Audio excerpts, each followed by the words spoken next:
그날도 새벽 5시였다. 알람이 울리기도 전에 눈이 떠졌다. 습관이었다. 30년 동안 몸에 밴 어떻게 보면 지긋지긋한 리듬이었다. 커튼을 젖히니 아직 하늘은 어둡고 창밖의 골목은 고요했다. 예전 같으면 벌써 거래처 전화가 울리고 직원들이 들락날락하던 사무실 불빛이 그려졌을 것이다. 하지만 지금 내 앞에는 아무것도 없었다.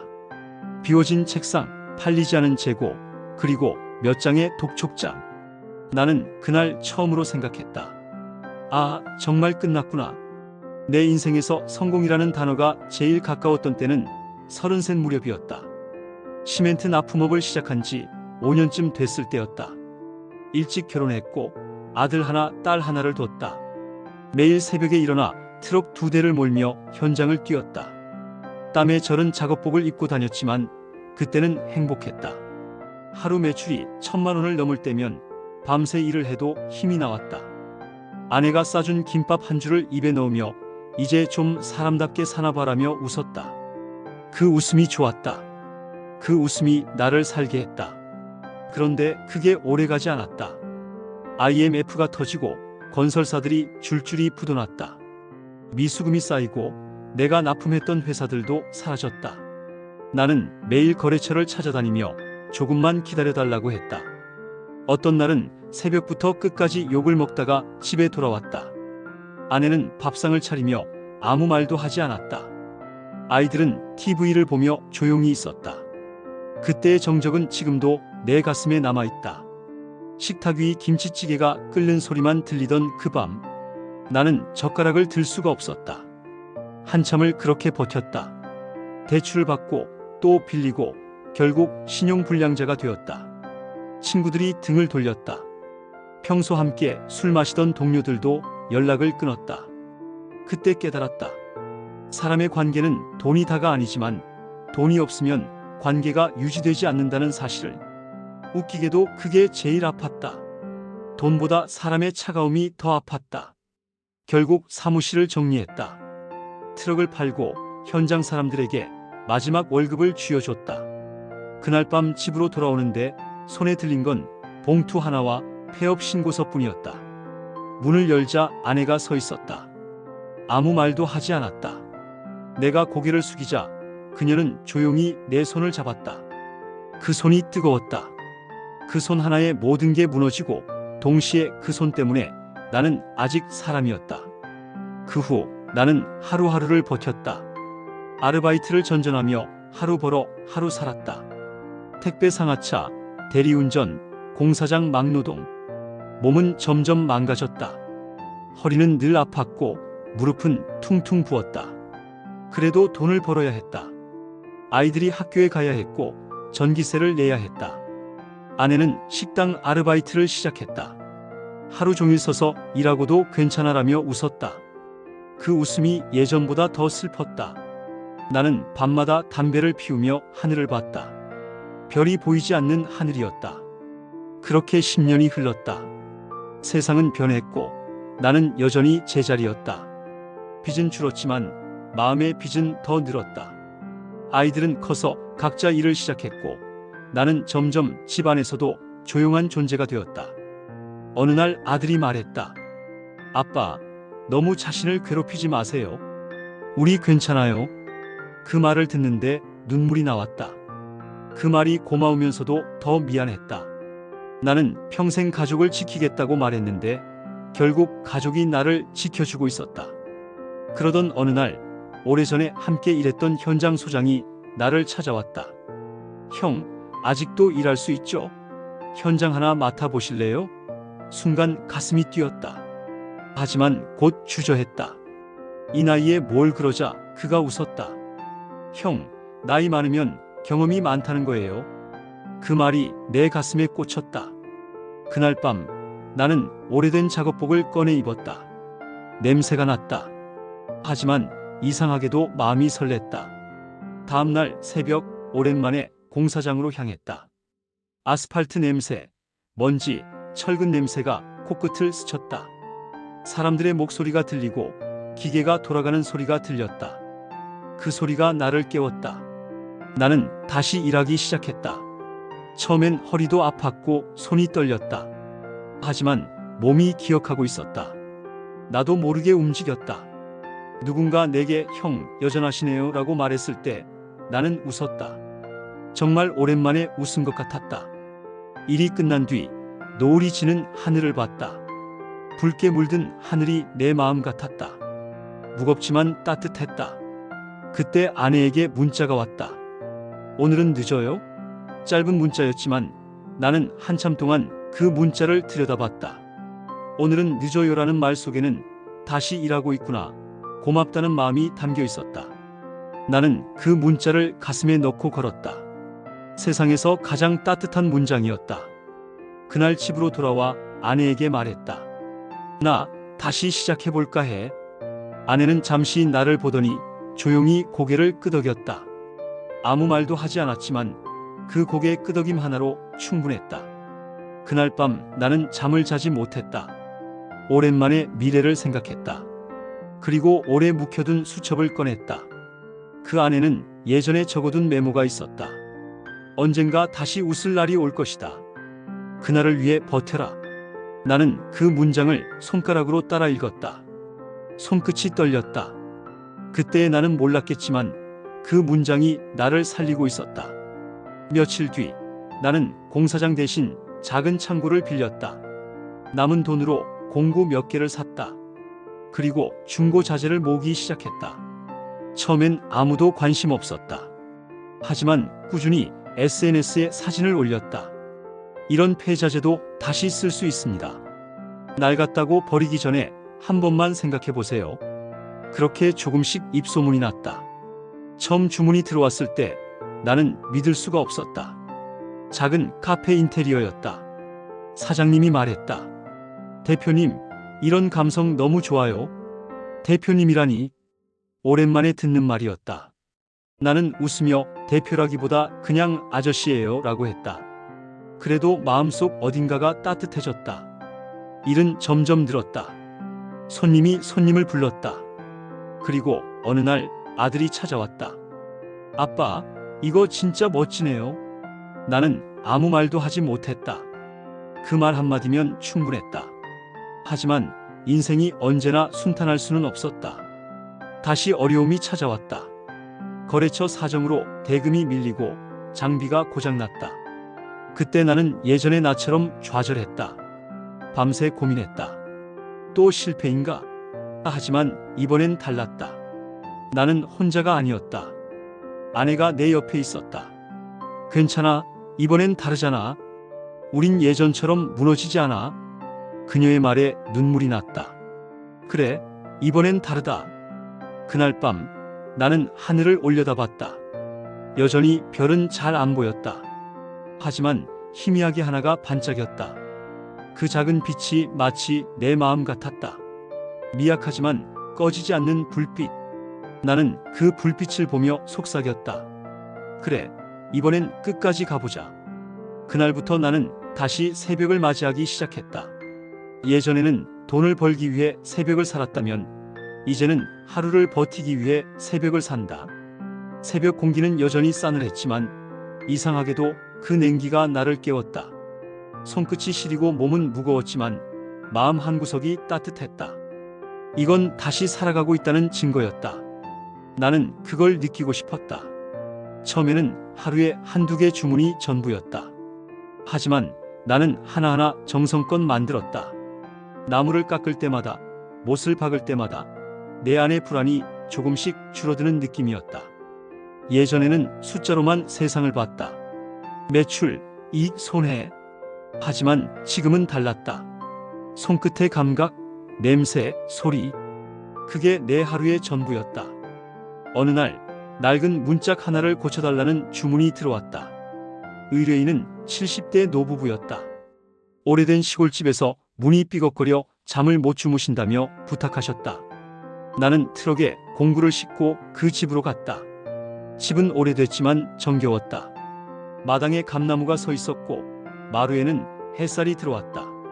나는 문을 고치면서 노부부와 이런저런 이야기를 나눴다. 할아버지는 내게 말했다. 우리도 젊을 땐 장사했어요. 망하고도 또 시작했지. 살아보면 알아요. 세상은 끝난 것 같아도 꼭 다시 열려요. 그 말이 내 마음에 남았다. 돌아오는 길에 나는 괜히 눈물이 났다. 아무도 모르게 눈가를 닦았다. 시간이 흐르면서 작은 창고는 공방이 되었다. 사람들이 내 공방을 버텨 공방이라 불렀다. 내가 그렇게 이름을 붙인 것도 아니었다. 어떤 손님이 SNS에 그렇게 올린 게 시작이었다. 버텨 공방, 사장님이 인생을 담아 만드신 가구. 그 한 문장 덕분에 내 이야기가 조금씩 퍼졌다. 사람들은 물건보다 이야기에 끌렸다. 나무보다 사람이 더 중요하다는 걸 그때 처음 알았다. 나는 여전히 부자가 아니었다. 통장 잔고는 늘 빠듯했고 내 손은 여전히 거칠었다. 하지만 예전처럼 두렵지 않았다. 불안은 여전했지만 이제는 그것이 나를 무너뜨리지 않았다. 나는 그 불안과 함께 살아가는 법을 배웠다. 그것이 버틴다는 뜻이었다. 어느 날 딸이 찾아왔다. 대학을 졸업하고 직장을 다니며 바쁘게 살던 딸이 오랜만에 찾아온 것이었다. 그녀는 내 작업대를 한참 바라보다가 말했다. 아빠, 이거 진짜 예쁘다. 우리 집에도 하나 만들어 줄래요? 나는 웃으며 대답했다. 그럼 우리 딸이 부탁하는데 안 해줄 아빠가 어딨어? 딸은 웃었다. 그 웃음이 예전 아내의 웃음과 닮아 있었다. 순간 목이 메었다. 며칠 후 딸이 부탁한 선반을 완성했다. 그 위에 작은 글귀를 새겼다. 버티면 언젠가 빛이 스며든다. 딸은 그 글귀를 보고 말했다. 아빠, 이건 내 인생에도 필요한 말이에요. 나는 아무 대답도 하지 못했다. 그냥 조용히 고개를 끄덕였다. 그 순간 지난 세월이 스쳐갔다. IMF, 빅 폐업, 막노동, 그리고 다시 시작. 모든 게 이 한 문장에 담겨 있었다. 그러던 어느 날 아내가 몸이 좋지 않다고 했다. 평소에도 피곤하다며 잠깐씩 쉬었지만 이번엔 달랐다. 병원에서 검사를 받고 나서 의사가 말했다. 큰 병은 아니지만 이제는 무리하시면 안 됩니다. 그 말을 듣는데 가슴이 덜컥 내려앉았다. 그동안 아내는 나보다 더 고생했다. 내가 무너져 있을 때도 그녀는 묵묵히 집을 지켰다. 나는 그날 처음으로 아내에게 말했다. 이제 그만 일해요. 내가 할게요. 아내는 놀란 얼굴로 나를 보더니 미소 지었다. 이제야 그 말 듣네. 그 웃음이 그렇게 따뜻할 수가 없었다. 그날 밤 나는 공방 한켠에 앉아 오래된 사진을 꺼냈다. 젊은 시절 트럭 앞에서 찍은 사진이었다. 그때의 나는 자신만만했다. 세상을 다 가질 수 있을 것 같았다. 하지만 사진 속 웃는 얼굴을 보며 나는 조용히 중얼거렸다. 그때는 몰랐지. 진짜 인생은 실패 이후에 시작된다는 걸. 다음 날 나는 새 프로젝트를 시작했다. 지역의 폐자재를 모아 가구를 만들고 일부 수익을 어려운 사람들에게 기부하는 일이었다. 누군가 내게 물었다. 왜 굳이 이런 수고를 해요? 나는 웃으며 말했다. 이건 내 생존이 아니라 내 감사예요. 나도 누군가의 도움으로 다시 일어났거든요. 그 말을 하면서 내 목소리가 떨렸다. 그 사업은 느리지만 꾸준히 자리를 잡았다. 언론에서도 한 번 다뤘다. 기자가 와서 내게 물었다. 사장님, 인생의 고난이 지금의 원동력이 됐다고 생각하시나요? 나는 잠시 생각하다가 대답했다. 고난은 원동력이 아니라 거울이었어요. 그 안에 비친 내 모습을 보고 내가 진짜 누구인지 알게 됐죠. 기자는 조용히 고개를 끄덕였다. 어느 날 공방 앞 벤치에 앉아 있는데 한 남자가 다가왔다. 낯이 익었다. 예전에 나를 외면했던 옛 동업자였다. 그는 머뭇거리며 말했다. 형, 그때 미안했어요. 나도 너무 힘들어서 그랬어요. 나는 그를 한참 바라보다가 웃었다. 괜찮아. 그때는 우리 모두 버티느라 바빴잖아. 그 말이 나오자 마음 한구석이 시원했다. 용서라는 건 상대를 위한 게 아니라 나 자신을 위한 거였다. 그날 밤 나는 오랜만에 술 한 잔을 했다. 혼자였다. 잔을 들며 스스로에게 말했다. 고생 많았다. 이제 좀 웃어도 돼? 그 한마디에 눈물이 쏟아졌다. 울면서 웃었다. 그게 인생이었다. 그리고 다음날 나는 다시 새벽에 일어났다. 공방 문을 열자 차가운 공기가 들어왔다. 하지만 그 공기 속엔 희망이 섞여 있었다.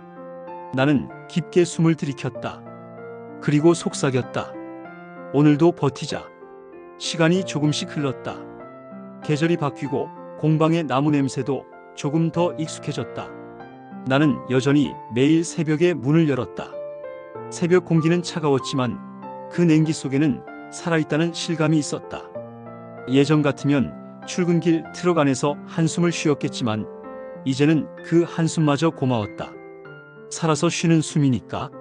내게 주어진 하루가 여전히 있다는 게 감사했다. 공방 일이 자리를 잡으면서 주변에서도 관심을 보이기 시작했다. 동네 주민센터에서 연락이 왔다. 청년들에게 목공을 가르쳐 줄 수 있겠냐는 제안이었다. 처음엔 망설였다. 내가 누군가에게 뭘 가르칠 수 있을까 싶었다.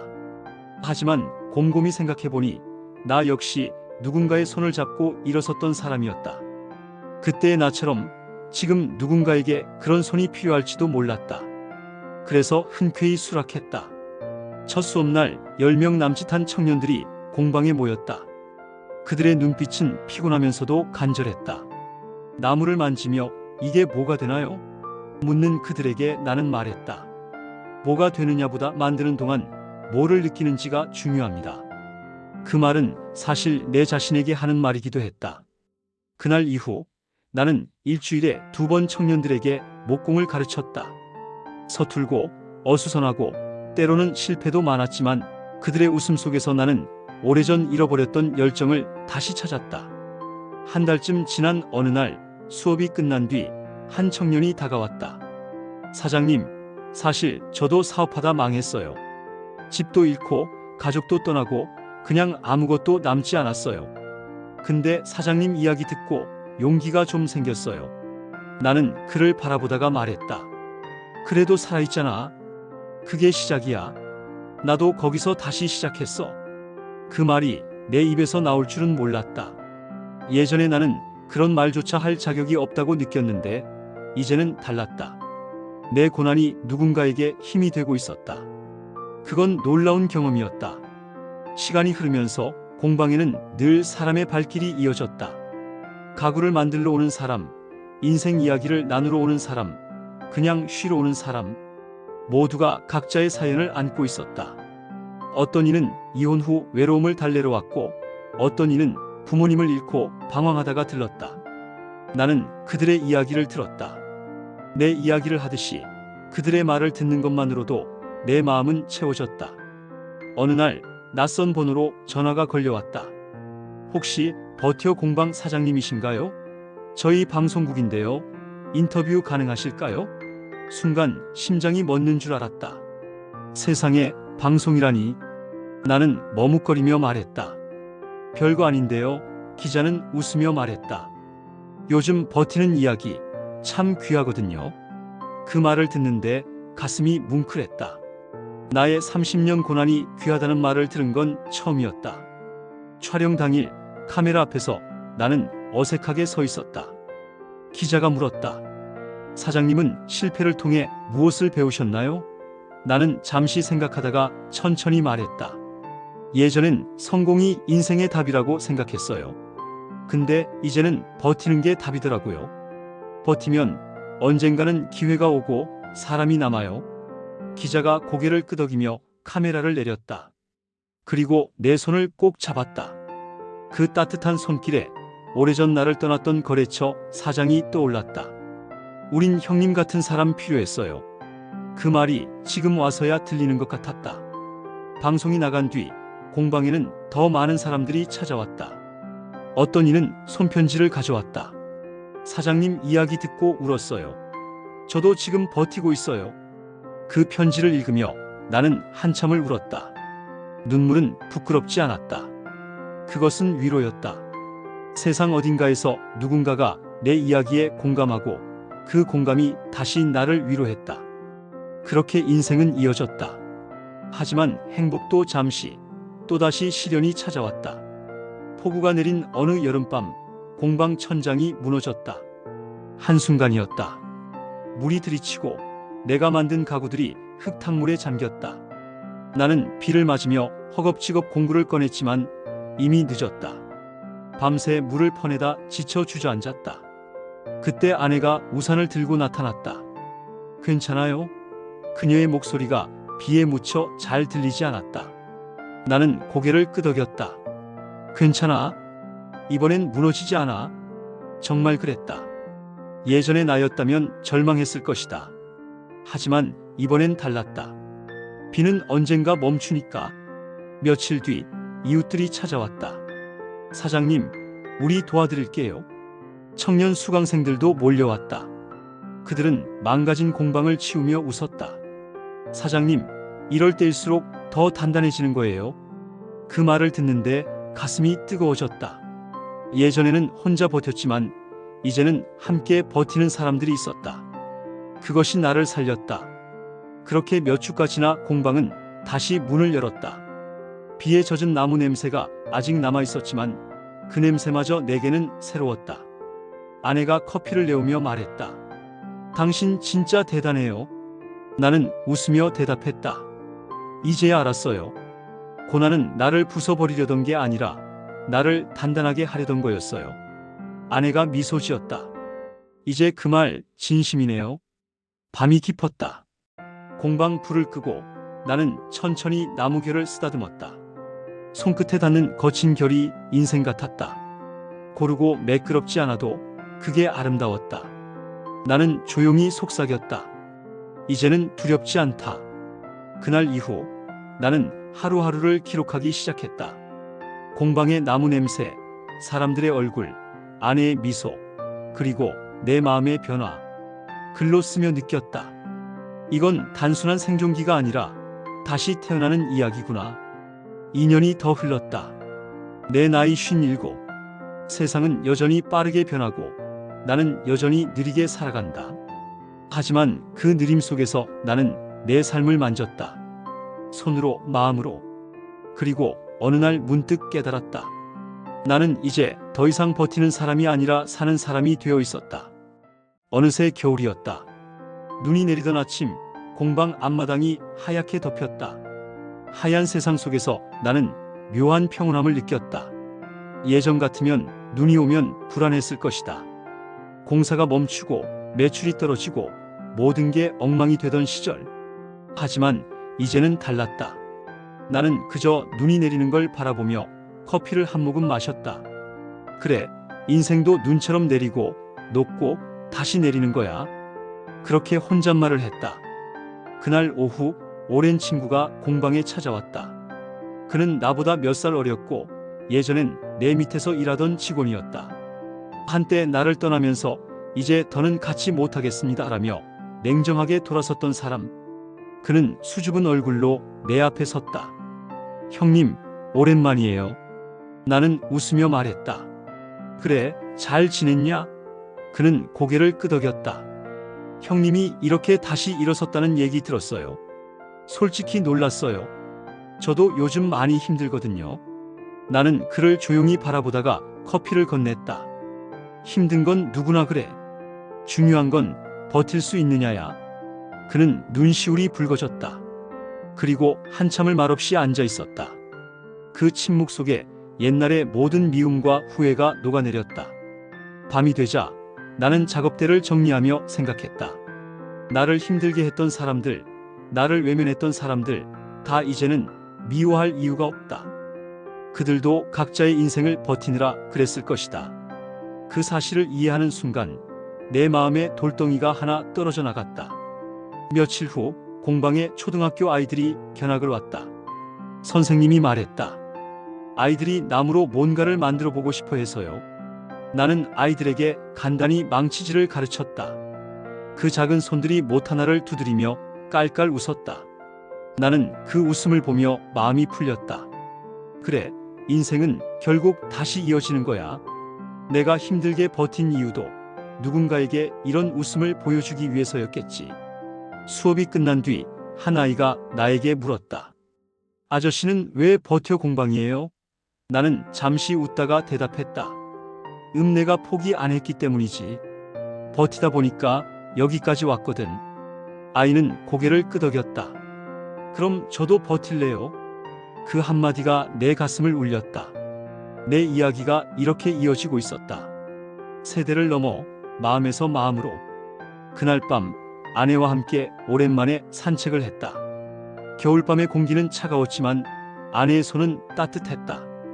길을 걸으며 나는 물었다. 당신 나 때문에 참 고생 많았죠? 아내는 웃으며 말했다. 고생한 건 맞지만 후회는 없어요. 우리가 함께 있었으니까. 그 말에 목이 메었다. 나는 그녀의 손을 꼭 잡았다. 고마워요. 당신 아니었으면 난 여기까지 못 왔을 거예요. 그녀는 나를 바라보며 조용히 말했다. 이제는 당신이 나를 지켜줄 차례죠. 그 말이 마음 깊숙이 박혔다.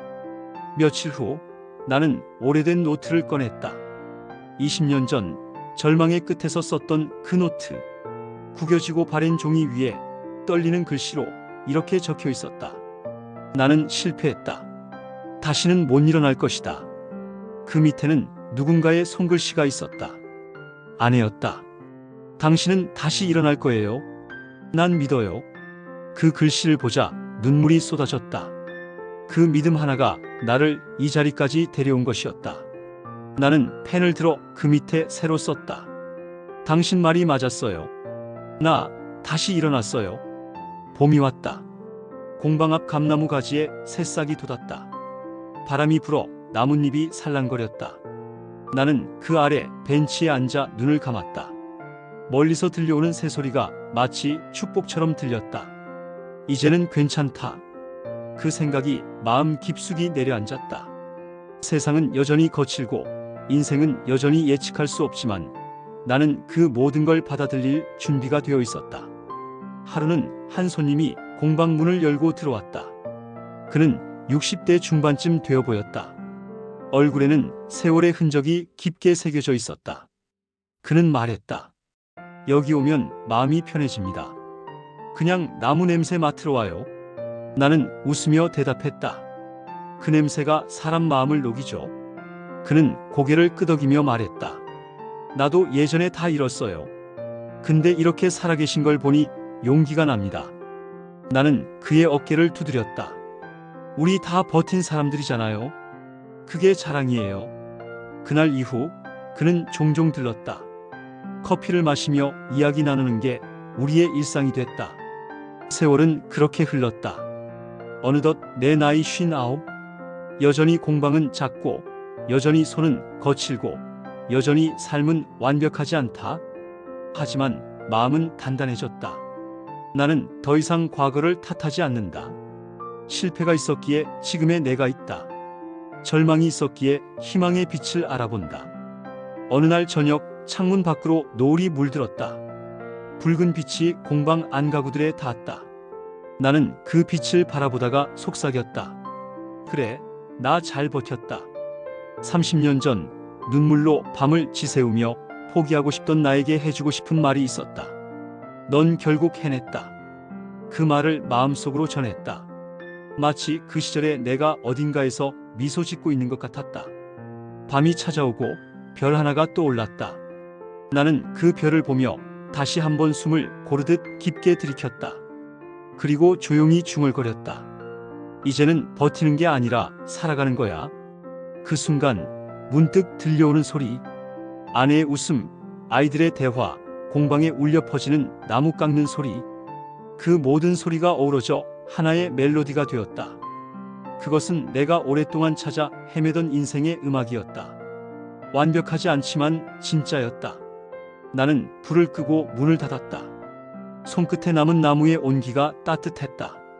하늘을 올려다보니 별빛이 부드럽게 쏟아졌다. 그 빛이 내 얼굴에 닿았다. 나는 미소 지었다. 그리고 천천히 속삭였다. 내가 버티고 살아낸 30년의 고난, 이제 그 모든 건 내 인생의 선물이었다.